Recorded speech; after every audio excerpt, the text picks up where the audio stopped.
anan wahtisaban ghufirallahu ma taqaddama min dzambi.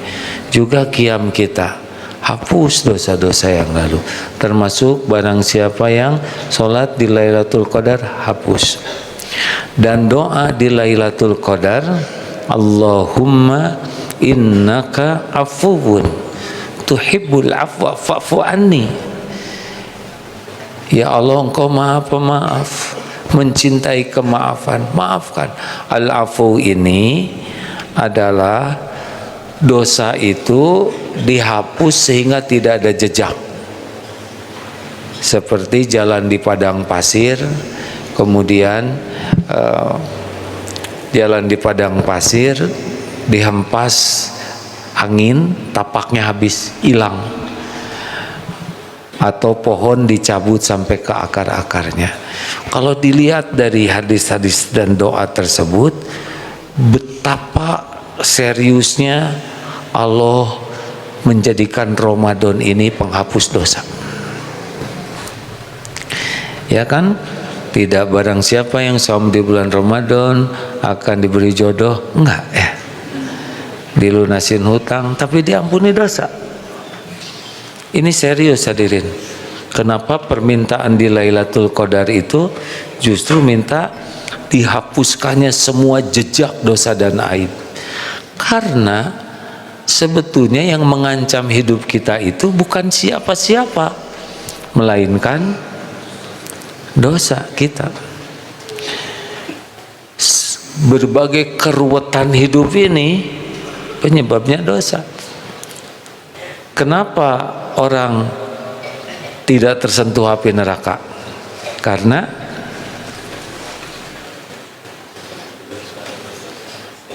ampunan Allah, Kasep ya. Kenapa orang masuk surga? Karena rahmat Allah. Jadi amal kita tidak cukup, tapi kita berusaha beramal, Allah kasihan ke kita, turunlah rahmatnya, kita bisa ke surga. Tapi kita tidak tersentuh api neraka karena ampunan Allah. Faman zuhziha 'anil nar wa udkhilal jannah faqad faz.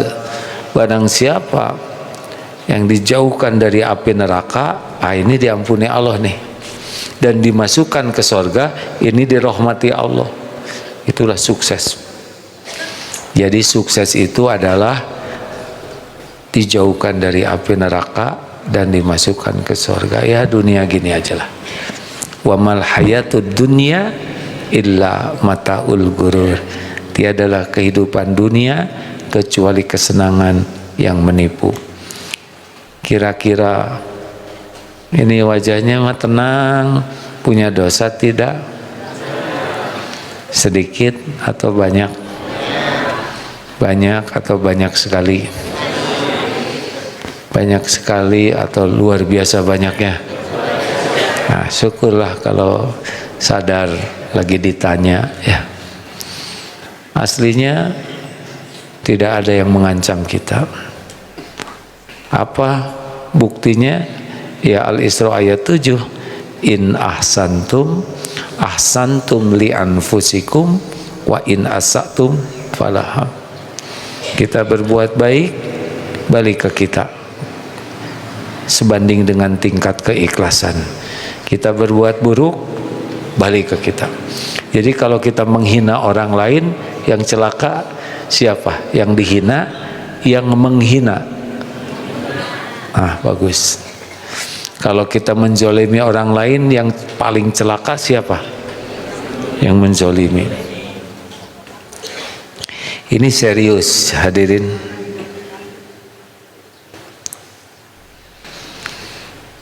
Tapi jarang orang menyadari apa sih bahayanya dosa.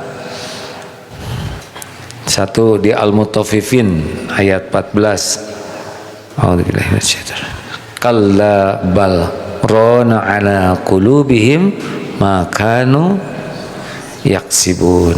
Sekali-kali tidak, bahkan apa yang mereka kerjakan telah menutupi hati mereka. Jadi tiap dosa itu seperti satu noktah nempel, kalau tidak segera tobat makin banyak gelap. Nah, kalau sudah gelap, sudah dia jadi manusia paling celaka, tidak bisa dapat cahaya ilmu, udah ketutup. Makanya orang yang banyak dosa itu susah dinasehatin, betul tidak? Karena dia sudah tidak merasa tingkatan dosa terburuk. Ada yang bikin dosa, dia tahu ini dosa. Ada yang membuat dosa, melakukan dosa, menganggap remeh dosa. Tapi ada yang melakukan dosa, sudah tidak dirasakan itu sebagai dosa. Dan puncaknya adalah yang melakukan maksiat bangga dengan dosanya. Nah, ini sudah jadi orang yang makhluk yang di dunia ini pasti tidak bahagia. Kenapa pasti tidak bahagia? Karena bahagia itu adanya pada amal soleh.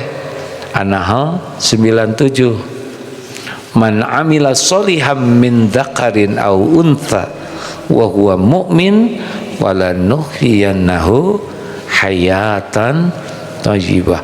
Barang siapa yang beramal soleh, laki-laki dan perempuan, dan dia beriman kepada Allah, nah Allah sungguh mengaruniakan kehidupan yang baik, tenang. Makanya orang yang banyak dosa itu tidak mungkin hidupnya baik, karena yang bekal hidupnya baik adalah orang yang beramal soleh dengan kekuatan iman. Jelas hadirin? Beginilah kalau itikaf semalaman ya. Padahal kalau dilihat malam-malam tidak ada yang bangun ya. Kita ceritanya itikaf bawa bantal, selimut, kasur tipis, bangun lagi sahur, ya sudahlah. Jadi pasti hidupnya tidak bahagia. Nah, apalagi surat Toha 124. Waman a'rada an dzikri fa innalahu ma'isyatan dzanka. Aduh, ini paling pahit nih. Barang siapa waman a'rada an dzikri, yang berpaling dari peringatan Allah, maka baginya kehidupan yang sempit. Kemarin sudah dibahas ya, di lapangan sepak bola yang luas ada tikus, biasa aja, itu tikus lari-lari 3. Kenapa pakai ihan begitu? Karena lapangannya luas. Silahkan di kamar mandi, di toilet yang sempit, berempat dengan tikus lari-lari. Siapa kira-kira yang paling menderita? Tikus atau dia? Jadi masalah itu, neken itu adalah berbanding dengan tingkat kelapangan hati. Saya baru mendapat kiriman dari sahabat tentang betapa hebatnya rakyat Gaza, dihajar dengan boikot, blokade, bom, berjatuhan persenjataan canggih, ketakutan setiap saat, kelaparan, kematian, semua tanaman dia ambil, tidak ada listrik, tidak ada air, tidak ada obat-obatan, tidak ada sekolah, tempat ibadah dihancurkan. Ya Allah, kami ridho dengan apapun yang Engkau takdirkan. Suami meninggal, anak terbunuh, rumah hancur.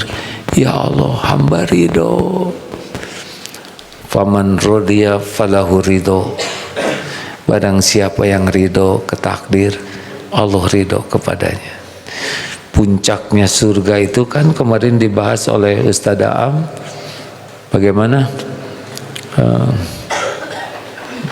Yang kemarin dibahas dalil adalah di sorga tuh kekal mengalir sungai-sungai di bawahnya, masuk ke surga dan Allah ridho kepadanya dan dia ridho ke Allah. Jadi puncak dari segalanya adalah ridho.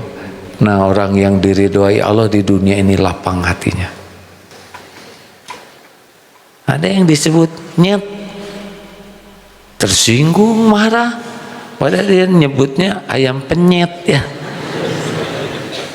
Tapi keburu marah, sempit sekali hatinya. Dikit-dikit tersinggung, dikit-dikit jengkel. Termasuk tadi ketika ada HP yang bunyi, dia mau ngambek, nggak tahu siapa yang mau diambeknya. Sepanjang sholat mendidih hatinya, itu sempit hatinya. Kemarin sudah dibahas, kalau dihina orang yang hatinya lapang bisa ngasih makanan itu, karena dia tahu yang menghina itu satu menjadi cara Allah mendidik kita untuk mengetahui akhlak buruk yang tidak boleh kita miliki. Tuh, orang yang berbuat jelek ke kita tuh itu adalah ilmu dari Allah supaya kita tidak begitu. Orang yang berkata jelek menjadi bahan evaluasi diri. Jangan-jangan Allah mengingatkan keburukan yang pernah kita lakukan ke orang lain. Benar ya teori pidato, kalau ada yang bergerak semua lihat yang bergerak.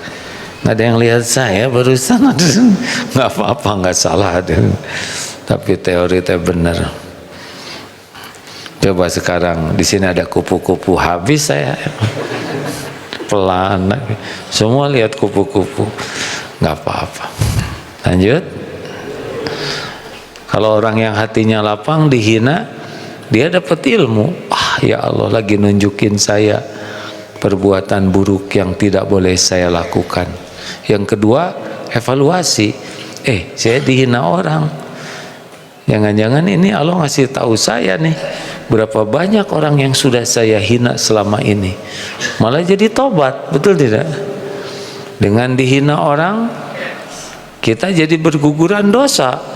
Karena disakiti, ada dosa yang tidak rontok kecuali dengan disakiti. Malah orang yang berbuat jelek itu yang menolong kita rontok dosa. Coba itu. Kemudian yang keempat, kita punya sparring partner.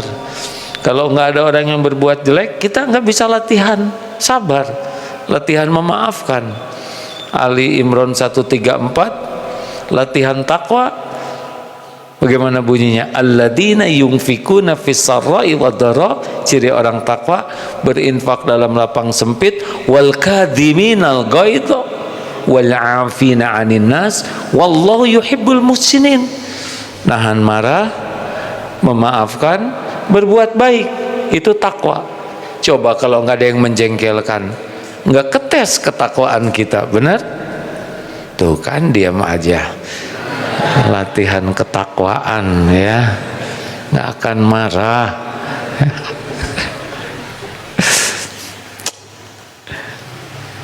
Maafkan dan berbuat baik. Kalau nggak ada dia, ya beliau lah, dia tuh sebal biasanya. Kalau nggak ada beliau, kita nggak ada sparring partner. Apa saudara pikir Mike Tyson bisa jadi juara dunia karena latihan sendiri? Enggak. Juara dunia nggak mungkin. Lawannya anak kecil misalkan, kejam, betul tidak? Harus pakai lawan yang tangguh, baru kelihatan juaranya. Nah, Allah ngasih orang-orang yang tidak baik ke kita. Kita bisa idfa billati hiya ahsan, tolak keburukan dengan cara yang lebih baik. Nah, ini kelapangan hati. Kalau enggak mah bisa diludahi tuh orang itu, betul tidak? Jelas?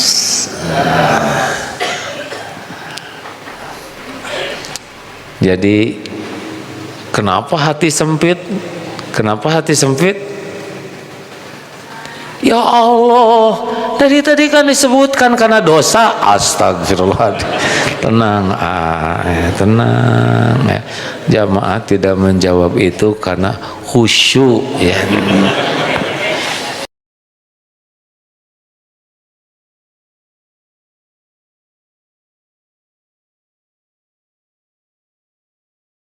Sedikit aja masalah meledak seperti botol soda. Maaf ya, dikocok dikit meledak. Ada apa, astagfirullah, astagfirullah. Langsung wirid ya. Lanjut. Ini serius nih hadirin. Jadi orang-orang yang sensitif, mudah tersinggung, mudah meledak, mudah ribet. Karena apa? Nah, kalau orang yang terus mohon ampun, bermujahadah, hatinya dilapangkan. 3. Wa innal abda la yuhramu rizqa bidzambi yusibuh.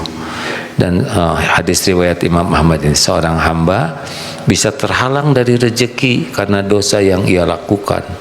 Dengar ya, kalau dengar rezeki teh jangan kebayang uang. Itu penjahat banyak rezekinya. Kata siapa? Dia nggak dapat iman, nggak dapat ibadah, nggak dapat amal soleh, bisanya cuma berbuat jahat.